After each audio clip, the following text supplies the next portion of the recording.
क्या आपको मालूम है कि स्टॉक मार्केट में सरमायाकारी की कौन सी मसनूआत दस्तयाब हैं? आइए आज आसान ज़बान में समझते हैं कि आखिर share, dividend, capital gain, stock, bond और म्यूचुअल फंड होते क्या है। शेयर ये किसी कंपनी की मलकियत का एक छोटा सा हिस्सा होता है।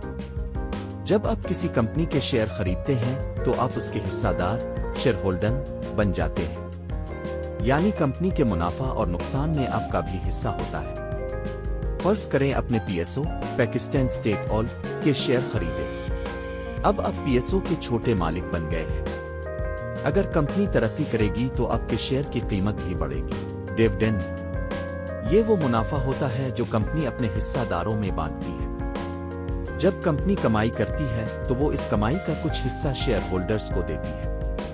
अगर पीएसओ को अच्छा मुनाफा हुआ तो वो ऐलान कर सकती है कि हम हर शेयर पर 10 रुपए डिविडेंड दे रहे हैं। यानी अगर आपके पास 100 शेयर हैं तो आपको 1000 रुपए मिलेंगे। कैपिटल गेन जब आप कोई शेयर कम कीमत पर खरीदें और ज्यादा कीमत पर बेचें तो इस फर्क से जो नफा हासिल होता है इसे कैपिटल गेन कहते हैं। आपने पीएसओ का शेयर 100 रुपए में खरीदा, कुछ महीने बाद वही शेयर 150 रुपए का हो गया। अगर आप इसे बेच देते हैं तो आपको 50 रुपए का नफा होगा। यही कैपिटल गेन है। स्टॉक ये दरअसल किसी कंपनी के तमाम शेयर्स का मजमुआ होता है। जब आप कहते हैं मैं स्टॉक में सरमायाकारी कर रहा हूं, इसका मतलब होता है कि आप मुख्तलिफ कंपनियों के शेयर खरीद रहे हैं।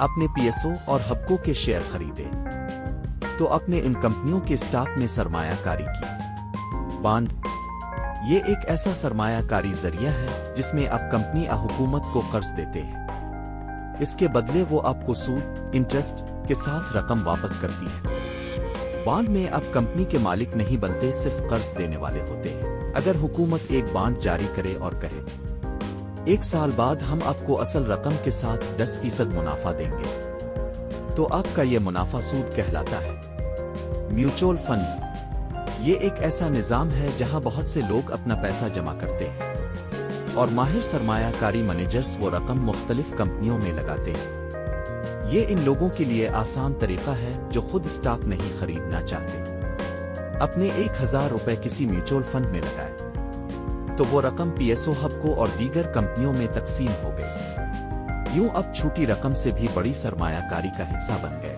हर सरमायाकार अपने माली मकासद, रिस्क और मुनाफा की तवक्कुआत को देखते हुए अपनी पसंद की सरमायाकारी की मसनूआत का इंतखाब करता है। यानी कोई स्टॉक्स में सरमाया लगाता है, कोई बॉन्ड्स में और कोई म्यूचुअल फंड्स और दीगर सरमायाकारी के जराए को तरजीह देता है।